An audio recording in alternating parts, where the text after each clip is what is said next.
Hey everybody, Chris Englebert with Englebert Financial Advisers in Allentown, Pennsylvania with the weekly Rotella QCast update, the Englebert Angle. And you can see by my slide deck behind us, I'm going to talk about leave it, move it, roll it, or take it.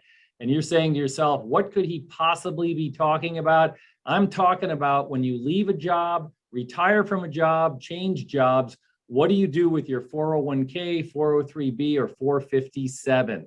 Now, there's usually about a 19-page disclosure form you get when you leave a company, either through retirement or obviously you move on, change jobs, etc. What I'm going to do is try to condense that down into a couple of slides so you understand what that 19-page disclosure says. Now, this by no means is a comprehensive analysis of what you should do. We just want to give you some thoughts, but you should also talk to your CPA or your financial advisor about what to do with your 401k, 403b, or 457 plan. Now, you got a couple of things to consider. There's obviously, where is it now? What kind of growth performance does it have? What the tax implications are?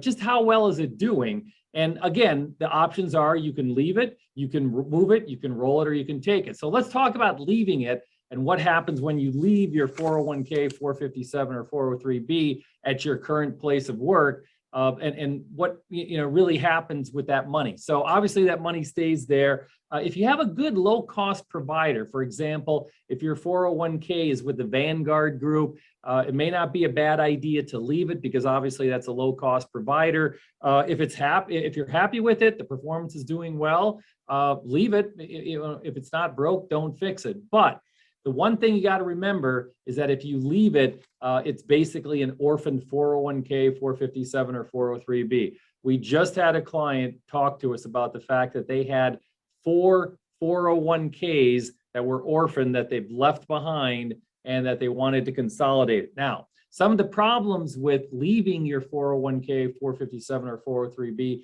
is that you may have limited investment options. It may not be a very good 401k plan, and maybe that's why you're leaving the company. But the other thing that happens is many times plans have a threshold that if you have less than $5,000 in your 401k, 457, or 403b, and you don't take it or move it or roll it after a year, they send you a check. So that's something to consider is what is the balance that you have in these plans. Now, remember, again, neglect is a big thing. I can't believe that people forget about substantial sums of money, but they do all the time. And also remember, you can't contribute to it to 401k, 457, or 403b because you're no longer working there. So again, it's an orphaned retirement plan. The other thing is, if you are in a 401k that allows you to borrow, you can't borrow against a 401k because you're no longer working there. So let's talk about moving it to your new employer. Again, the big thing about that, moving it, let's say you start a new company and they got a great 401k. You can take your 401k from your old company, you can move it to your new company. Now, some of the things that really are good about that is that you're getting all of your retirement plans in one place so you can keep track of them. You know where they are, you know what they're doing. If they've got a more attractive fund lineup, again, they may have a very low cost 401k, 457, or 403b. So go ahead and move from the old plan to the new plan because it's more attractive that way. The other thing that a lot of people don't think about is many times in 401ks, especially, not so much in 457s or 403bs, you're allowed to borrow against your 401k plan. We don't suggest this. We think that's actually the last thing you want to do is borrow from your retirement plan. But if you have $50,000 in an old 401k and you move to a new company and you move it to the new company's 401k, you now have a larger balance that if in an emergency, if you needed to borrow against it, you could. We wouldn't recommend it, but you could do it. Now, the other thing you can do is from moving from one company's plan to another, there's no tax implications. Obviously, it's just a transfer. But some of the cons about it, as you can see by my slide here, is that the new employer may not accept it. Now, most of them do, but every once in a while you run into one that doesn't. They may have an archaic plan set up. The fees may be higher in the new plan as well. One of the constant themes you're going to hear me talk about is that whatever analysis or comparison that you do, always ask what the fees are. Ask what the custodial fees are, ask what the investment advisor's fees are, and ask what the fund fees are, and add those all up to get a total fee to help you decide what you should do with it. Again, if you do move it, the plan may not be as good, and so you may have less investment options. So that's what happens when you move it. What happens when you roll it over? And this is probably the most popular option that most people do, is they open an IRA and they roll their 457, 401k, or 403b over. But again, you've got to examine what the fees are when you do this. We can go into a whole synopsis of why you don't want to do it. An annuity inside a 401, an IRA, which sometimes you get a hold of advisors and that's what they suggest. But again, ask what the fees are. But the big thing about moving it to an IRA, remember, an IRA is like an empty glass. You can literally put any investment strategy that you want in there. You can buy bank CDs, individual bonds, individual stocks, exchange traded funds, mutual funds. You have a lot more investment options in an IRA than you do in a 401k, 457, or 403b, because obviously they have to have a limited investment menu. Depending upon the investment strategy, the fees could be lower. If you move your account to an IRA with Vanguard, obviously the Vanguard funds are a very low solution, and that may be something for you. No tax implications. Again, when you go from a 401k, 457, or 403b, and you do a direct rollover to an IRA, you don't pay taxes on that money. Typically, what we tend to tell people is that everything eventually ends up in an IRA.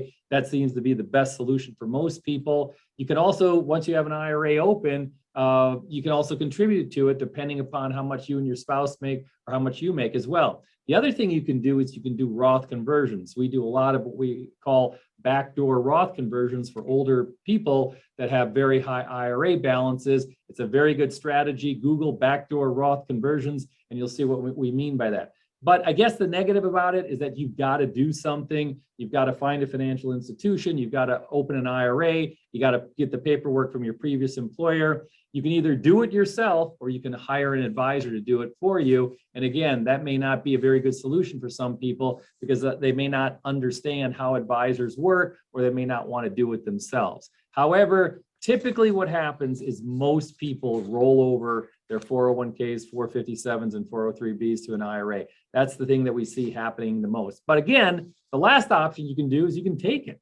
And what do we mean by that? Is that once you leave a company, if you have a balance in that 401k, 457, or 403b, you can request a distribution. However, almost 99 times out of 100, there's going to be tax withholding for that distribution, and it's as much as 20%. So if you have a very high balance, like $100,000, and you request a distribution, you're going to have 20% or $20,000 withheld out of that 401k, 457, or 403b distribution. Now, that's not all the taxes you can end up paying, because if you're working that year and you get a distribution, a large distribution from a retirement plan, you're also going to pay more in taxes overall, and you could pay an extra 20 to 25% in taxes on top of the initial 20%. Again, consult with your tax advisor. But for most people that have large balances, they don't want to take a distribution. However, if you have a smaller balance, many times if you have less than $5,000 in a balance,